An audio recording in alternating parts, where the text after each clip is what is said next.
역대상 4장 9절에서 10절까지 말씀입니다. 역대상 4장 9절에서 10절 두 절 말씀을 오늘 같이 합독하도록 하겠습니다. 역대상 4장 9절 10절 말씀 시작. 야베스는 그의 형제보다 귀중한 자라. 그의 어머니가 이름하여 이르되 야베스라 하였으니 이는 내가 수고로이 낳았다 함이었더라. 야베스가 이스라엘 하나님께 아뢰어 이르되 주께서 내게 복을 주시려거든 나의 지역을 넓히시고 주의 손으로 나를 도우사 나로 환난을 벗어나 내게 근심이 없게 하옵소서 하였더니 하나님이 그가 구하는 것을 허락하셨더라. 아멘, 아멘. 제가 지난 토요일 예배 때도 말씀드렸지만 이 역대기 말씀의 기록 목적은 바벨론 포로 생활 이후에 다시 예루살렘으로 돌아온 소위 말하는 귀환한 이 유다 백성들의 이 정체성을 회복시키기 위해서 아담부터 시작하여서 다윗의 족보 쭉 이렇게 족보 이야기를 하고 또 역대기, 이 연대기 이 말씀을 주신 거지요. 그래서 힘들고 어려운 그 포로 귀환 이후에 나는 누구인가? 나는 정말 하나님의 언약 백성인가? 이런 확신이 흔들흔들할 때에 이 역대기 말씀을 통해서 분명한 하나님의 언약 백성이라는 정체성을 회복시키기 위해서 이 말씀을 주셨다 그랬지요. 그리고 하나님이 약속하신 그 다윗 언약이 계속해서 이어지고 있고 그 고난의 포로 생활이 지났지만 여전히 하나님은 이스라엘 백성들을 언약 백성으로 생각하고 계시고 이끌고 계신다라는 소망을 주기 위해서 이 말씀을 주셨다라고 제가 설명을 드렸습니다. 그러면서 이제 역대상 역대하 쭉 넘어가 보면은 그 성전 중심, 이 성전의 예배를 회복하는 그 말씀을 이야기하고 그리고 제사장 중심의 역할 사역을 이야기하면서 또 회복을 이야기하고 결국은 솔로몬의 성전 이야기가 역대하에 쭉 나오는데 결국 계속해서 왕은 사라졌지만 하나님의 언약은 살아있음을 말씀하면서 이스라엘 백성들이 그 포로기 이후에 얼마나 고통스러웠겠습니까? 돌아왔을 때에 어디로 가야 될지 모르고 그 믿음의 정체성을 잃고 있을 때 하나님께서는 이 역대기 말씀을 통해서 소망과 정체성을 회복하게 하셨지요. 그 말씀 가운데 오늘 역대상 4장 말씀은 그 유다 지파의 남은 계보를 쭉 이야기를 하지요. 그리고 시므온 지파의 이 족보를 또 설명을 합니다. 근데 그 사이에 뭐가 들어가 있냐면은 우리가 너무 잘 아는 야베스의 기도의 말씀이 들어가요. 참 이 야베스의 기도에 대해서는 우리 성도님들이 너무너무 잘 알고 계시죠. 그래서 은혜를 많이 받고 또 이 야베스의 기도와 관련된 책들도 많이 나와 있습니다. 이 역대상 4장 전체 내용은 이런 내용이지요. 1절에서 8절 말씀 보시면 유다 지파의 그 남은 후손들의 이름이 쭉 나옵니다. 근데 가만히 보면은 그 이름이 무슨 특별한 사람이나 왕이 아니라 아주 평범한 이름들인 것 같습니다. 왕도 아니고 영웅도 아니고 그냥 대부분 잘 알려지지 않은 사람들의 이름이 쭉 나옵니다. 저도 성경을 많이 읽었지만은 이 사장 이야기를 쭉 읽으면은 좀 생소한 이름들도 있고 낯선 이름들도 있어요. 그만큼 평범한 족보 말씀이 나오지요.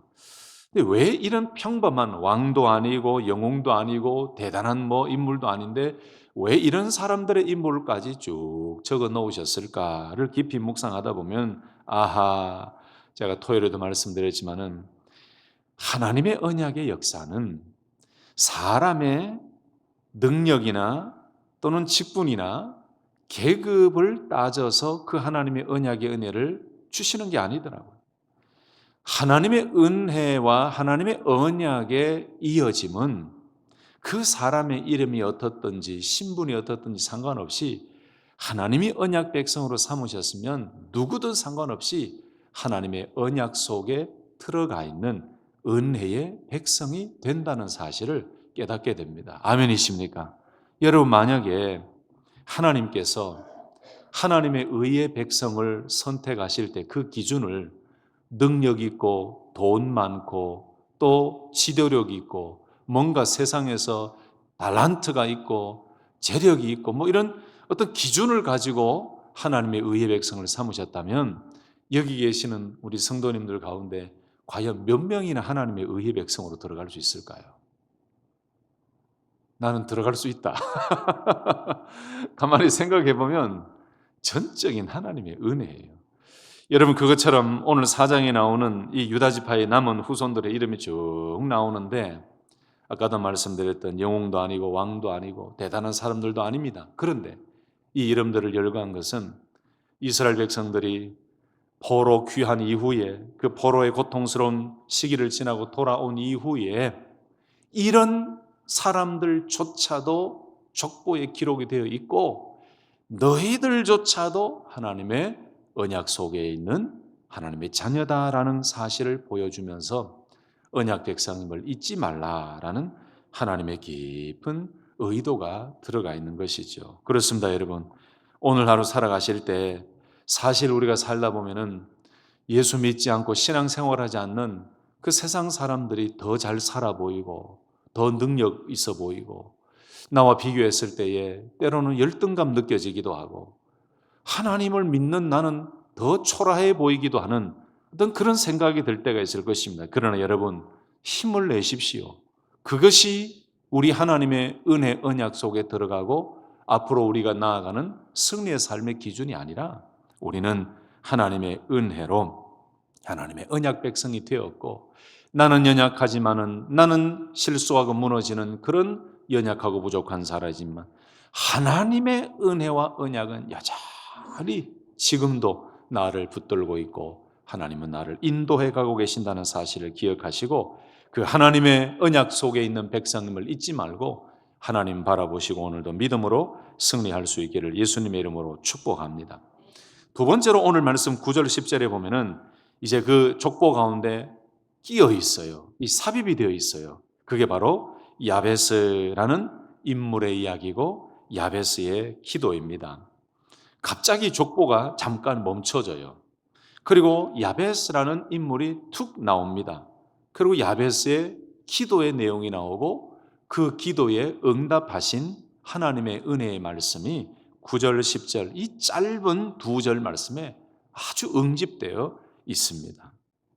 그래서 포로 귀한 이후에 돌아온 이스라엘 백성들의 이 혼란스러운 마음과 앞으로 어떻게 나아가야 될지 막막하고 고민하던 그 상황 속에서 하나님께서는 이 야베스라는 연약하고 초라하고 그 이름이 고통이라는 의미죠. 조금 이따가 제가 구체적으로 좀 말씀드립니다만 그 한 사람의 기도를 통해서도 응답하시고 원래는 고통 가운데 태어난 사람이었지만은 그 축복의 지경을 넓히시고 기도에 응답하시는 하나님의 살아계심이 있는 것처럼 이스라엘 공동체 여러분들, 당신들, 너희들, 내 자녀고 내 언약 백성인 너희들의 그 기도도 듣고 있고 앞으로도 내가 너희들을 이끌고 갈 것이고 지경을 넓히고 지역을 넓히고 언약 백성으로서의 삶을 이끌어 갈 것이다라는 하나님의 살아계심과 기도를 들으시는 하나님을 보여주시는 소망의 메시지를 주시기 위해서 그 사이에 야베스의 이야기와 기도의 말씀을 딱 넣어 놓으신 것입니다. 아멘. 근데 대부분의 도서를 보면요, 이 야베스의 기도를 쓴 브루스 윌킨슨이라든지 그분들의 책을 보면은 참 은혜가 많아요. 그런데 이런 역사적인 배경과 왜 야베스의 기도와 그 이름, 이 고통이라는 고통 중에 나았다라는 이 말씀이 들어갔는가에 대한 그 좀 깊은 설명보다는 야베스처럼 이렇게 기도하면은 복 받습니다, 잘 됩니다, 이런 의미를 더 많이 넣어놨더라고요. 그 책들을 좀 많이 읽어보면은. 근데 저는 그 부분보다 더 강조되어야 될 것은 이 유다 백성들의 정체성이 흔들거릴 때에 이 이름을 쭉 이야기하다가 가운데에 야베스 이야기를 딱 넣은 것은 이 작은 한 사람의 기도도 응답하시며 그 고난 가운데 고통 가운데 태어났던 그 이름이지만, 그 작은 사람이지만 하나님께서 기도를 들으시고 응답하셔서 넓은 지경을 허락하시고 또 축복의 은혜를 주신 것처럼 이스라엘 백성들을 향하여 주시는 하나님의 메시지에 중점을 둬야 그것이 저는 바른 성경 해석이라고 생각돼요. 여러분, 은혜가 되지요. 지금까지 여러분들이 야베스의 기도에서 그냥 이렇게만 기도하면 복 받습니다, 이렇게 생각하셨다면 오늘 이 말씀을 들으면서 조금 달리 생각하시면 좋겠어요. 왜 야베스의 기도를 넣어주셨는가? 왜 이 야베스의 기도에 응답하시며 유다 백성들에게 이 말씀을 주셨는가를 기억하면 더 깊은 의미와 은혜를 받게 됩니다. 그 다음에 그 다음 11절에서 23절에 보면은 다시 유다 지파의 족보가 이어지는데, 거기 보면은 여러 가문이 나오고 또 여러 직업이 나옵니다. 옹기장이도 나오고 왕과 함께 거주한 자들의 이름도 나오고 쭉 나옵니다. 그 다음에 24절에서 마지막 43절까지는 시므온 지파의 족보가 나옵니다. 그리고 시므온 지파가 지경이 넓어지는 말씀이 나옵니다. 여러분, 시므온이 누군지 잘 아시죠? 야곱의 둘째 아들이지요. 레아의 아들입니다. 이스라엘의 12지파 중에 하나인 시므온 지파의 조상이 바로 시므온입니다. 그 시므온 지파의 족보가 24절에서 43절에 나오는데, 그 시므온 지파의 이동 그리고 정착함, 그 이야기가 나오고 목초지를 찾아서 지경을 넓혀가는 그 말씀이 나와요. 결국 하나님께서 이 시므온 지파에 안정을 주시는 은혜의 말씀이 나오지요. 그래서 24절에서 27절까지 보면은 이 시므온 지파가 유다 지파의 땅 안으로 들어옵니다. 유다 지파의 땅 안으로 들어와요. 여러분, 신명기 33장 말씀에 보면은 모세의 축복의 기도, 그 모세의 축복에서 시므온 지파가 좀 빠져 있더라고요. 그 축복의 명단에 시므온 지파가 없어요. 또 왜 이럴까를 보면은 창세기 49장에서 야곱이 시므온과 레위를 흩어짐의 지파로 말씀했습니다. 그렇게 예언했어요. 그렇기 때문에 이 신명기 33장의 모세의 축복에도 빠지지 않았는가라고 우리가 생각해 볼 수도 있는데, 그런데 왜 오늘 말씀 역대상 4장에 시므온 지파, 이 시므온의 자손을 자세하게 언급하고 있고, 그리고 이동과 목초지를 찾아서 지경을 넓혀가고 또 유다 지파의 땅 안으로 들어오게 하는 이 자세한 스토리를 말씀하고 있는 것일까요? 여러분, 오늘 이 말씀을 묵상할 때도 무엇을 기억해야 된다고 역대기 말씀을 기록한 목적을 날 생각하면서 말씀을 봐야 되지요. 바로 바벨론 포로기 이후에 힘들고 어렵고 정체성의 혼란을 겪고 있던 이스라엘 백성에게 이 시므온이라는 예전에 잊혀졌던 지파지요. 사실 모세의 축복의 명단에도 들어가지 않았던 이 잊혀진 작은 이 시므온 지파가 유다 지파로, 유다 땅으로 흡수된 이 사실은 여전히 하나님은 그 언약 백성 가운데 연약한 지파든 아니면 잊혀졌던 지파든 관계없이 하나님은 그런 지파도 여전히 하나님의 언약 백성으로 인정하고 있다, 하나님의 백성이다라는 것을 보여주는 하나님 놀라운 하나님의 은혜의 메시지가 여기에 들어가 있어요. 여러분, 여기서 우리가 또 은혜를 받습니다. 무슨 은혜를 받습니까? 신앙생활 하다 보면은 저분은 믿음의 계보가 2대, 3대, 4대 되는데 나는 내가 처음 신앙생활에서 너무 힘들다. 참 그 가문에서 첫 믿음을 가지면 정말 힘들어요. 정말 예수 믿기가 힘들어요. 그래서 그 가족을 구원하기가 너무너무 힘들어요. 그런데 여러분, 하나님은 그런 걸 따져서 복을 더 많이 주시고 복을 적게 주고 하시는 분이 아니에요. 똑같은 은혜를 주십니다. 아멘이시죠? 그런데 오늘 이 시므온 지파가, 잊혀졌던 지파가 다시 유다 땅 안으로 들어오고 목초지를 찾아서 지경을 넓히면서 이 복을 받는 이 은혜를 보면서 아하, 하나님은 여전히 이 연약한 지파도 언약 백성임을 보여주며 이 포로 생활 이후에 돌아온 이 유다 백성들에게 당신들이 얼마나 소중한 하나님의 언약 백성인지를 깨닫게 하신다라는 그 은혜가 우리 가운데 있습니다. 그래서 4장 전체의 큰 흐름은 하나님의 족보 속에는 평범한 사람들도 들어가 있고 공동체의 삶도 들어가 있고 지경을 넓히시는 하나님의 은혜가 있고 또 연약한 잊혀졌던 이 작은 시므온 지파도 하나님의 언약 백성임을 보여주면서 여전히 다윗의 계보를 이어가는 당신들 너희들이다라는 소망과 약속의 은혜를 주시고 있는 하나님을 보게 됩니다. 마지막으로 오늘 한 가지 더 같이 말씀을 묵상하고 싶은 것은 아까 말씀드렸던 바로 야베스의 기도입니다. 야베스의 출생을 다시 한번 보세요. 야베스는 9절에 보면은 그의 형제보다 존귀한 자라 그의 어머니가 이름하여 이르되 내가 수고로이 낳았다 하여 이름을 야베스라 하였더라 라고 말씀해요.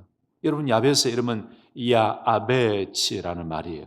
이 이름은 본문에도 그대로 나왔지만 고통, 슬픔, 근심.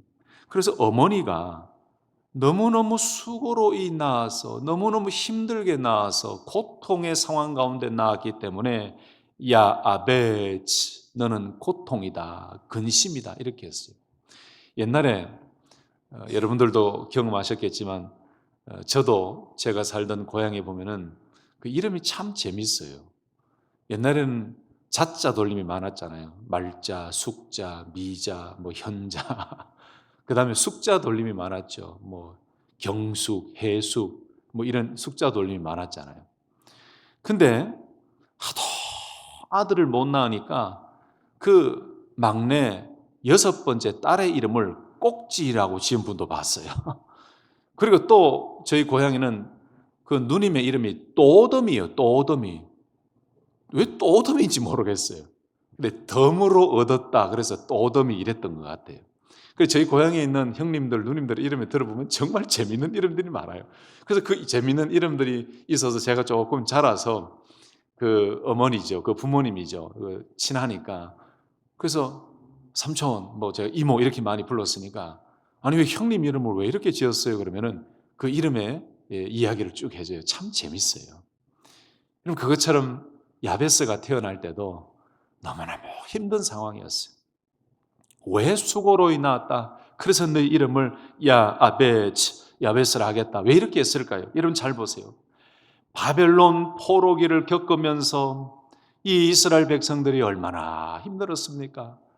우리 대한민국 조국의 우리 부모님 선조들이 일제시대 그 일제의 억압 속에 살았던 그 고통과 그 분노를 잊지 못해서 돌아가실 때까지 일본을 원망하고 하던 것처럼 그 포로 생활하던 중에 그리고 포로 생활이 끝나고 돌아온 그 시기에 이 유다 백성들 가운데는요 상처가 너무 컸어요. 왜 우리가 저렇게 포로 생활을 경험해야 됐는가? 왜 우리 부모의 시대 때부터 이렇게 70년이 되는 이 포로 시간을 경험해야 됐는가? 자녀들이 그 상처를 또 가지고 있었던 거예요. 그리고 그 예루살렘의 폐허를 경험했지요. 성전이 무너지는 것을 경험했지요. 눈물의 고통의 시간을 겪고 있었지요. 그런 고통 가운데 야베스를 낳았기 때문에 그 어머니가 너 이름은 고난이다, 고통이다, 슬픔이다, 근심이다, 야베스라고 한 거예요. 자, 그런데 보세요. 이런 상황 속에 이 야베스의 이름은 그 의미를 가지고 있지만 야베스는 어떤 사람이었다고요? 그의 형제보다 존귀한 자라 그랬어요. 여러분 그렇다면은 그 이름이 그 사람을 결정하는 것은 아니라는 걸 알게 되죠. 고통 중에 나와서 그 이름의 뜻이 고통이고 슬픔이고 근심이지만 하나님의 정의는 고통이 아니었습니다. 그의 형제보다 존귀한 자라라고 말씀했어요. 그러면서 야베스가 기도를 하는데 그 기도를 하나님이 들으셨어요. 그래서 역대기 저자는 이 야베스의 이야기를 통해서 흩어진 이스라엘 백성에게 하나님의 언약이 여전히 유효하다. 그리고 이 고통이라는 이름을 가지고 태어난 야베스조차도 하나님께서 기도했더니 지경을 넓혀주시고 하나님께서 축복의 놀라운 은혜를 주셨다. 그러므로 이 한 사람도 내가 기도를 듣고 축복의 사람으로 만드는데 하물며 언약 백성인 너희들 고난의 시기를 지났지만 여전히 여전히 내가 너희들의 기도를 듣고 있고 내가 너희들을 언약 백성으로 인정하고 있으니 절대로 좌절하지 말아라. 절대로 힘들어하지 말아라. 야베스는 고통의 이름이었지만 그 이름이 이제는 고통이 아니고 축복의 지경이 넓어진 기도의 응답을 받은 그 형제들보다도 더 존귀한 자라고 인정받은 것처럼 너희들도, 유다 백성들도 내가 반드시 회복시키실 것이고 너희 이 다윗의 계보를 통하여 약속한 메시아 예수 그리스도를 반드시 보내줄 것이니까 너희들 절대로 고통과 좌절과 실패와 눈물과 근심 속에 빠져 있지 말고 내가 너희들을 듣고 있다. 다시 일어서라. 소망을 가져라. 그리고 하나님 앞에 기도의 삶을 살며 내가 너희에게 주는 놀라운 회복과 소망의 은혜를 누려라 라는 하나님의 의도와 메시지가 바로 이 야베스의 기도 속에 들어가 있습니다. 할렐루야. 말씀을 마치면서 야베스의 기도는 자기 자신에게 복을 달라고 기도한 기도가 아니었습니다. 그 야베스의 기도는 가만히 보면 첫 번째, 모든 복의 주인은 하나님입니다 라는 고백이 있어요. 주께서 내게 복에 복을 더하사. 이 고백은 복의 주인은 하나님이십니다 라는 고백이에요. 두 번째 기도의 문구는 무엇이었습니까? 나의 지경을 넓히시고 그랬어요. 여러분, 이것은 내 소유를 많이 달라, 내 소유를 더 풍성하게 해달라는 그 기도가 아닙니다. 더 큰 사명과 더 넓은 삶을 하나님 앞에 간구한 거예요. 세 번째는 주의 손으로 나를 도우사. 바로 능력은 내 손이 아니라 하나님의 손에 있고 나를 도와주시는 분은 오직 하나님 한 분밖에 없습니다 라는 의미죠. 마지막 기도의 메시지는 이거였습니다. 나로 환난을 벗어나 근심이 없게 하옵소서. 고통의 반복 속에서 벗어나게 하시는 분은 하나님 한 분밖에 없습니다 라고 기도하며 하나님의 은혜를 구하는 야베스의 기도예요. 그래서 야베스의 기도는 단순하게 물질적으로 세상적으로 잘되게 해달라는 기도가 아니고 그 하나님을 인정하며 고통과 환난 속에서 벗어나게 하시는 하나님, 그 하나님 한 분밖에 없음을 고백하며 기도했더니 하나님께서 그가 구하는 것을 허락하셨더라 라고 하면서 응답해 주셨지요. 바로 이것이 이스라엘 백성 유다 자손이 듣기를 원하셨던 하나님의 메시지예요. 고난과 환난에서 벗어나 근심이 없게 하시는 하나님이 야베스의 하나님이고 너희 하나님이니까 절대로 연약하지 말고 지금도 내가 너희들의 기도를 듣고 있으니 나를 바라보아라. 그리고 소망을 가져라. 희망을 가져라. 내가 너희들을 언약 백성으로 영원토록 인도할 것이니 절대로 낙심하지 말아라. 이 메시지를 우리에게 주고 있고 오늘 이 말씀을 유다 백성들에게 주고 있는 거죠. 사랑하는 성도 여러분, 오늘 하루를 살아가실 때 또 남은 삶을 살아가실 때 나의 연약함이 우리를 묶지 않도록 하나님의 언약이 나를 계속하여 이끌어가고 있음을 기억하시고 야베스의 기도를 통해 항상 연약해져 있을 때, 좌절 속에 있을 때 다시 일어서고 이 야베스의 기도의 문구를 통해서 나를 근심과 환난 속에서 새롭게 일으켜 세워주시는 하나님의 능력을 경험하시고 여전히 우리를 붙들고 계시는 하나님의 은혜를 체험하며 승리하는 우리 귀한 성도님들 되시기를 예수님의 이름으로 축복합니다. 아멘. 하나님 아버지 감사합니다.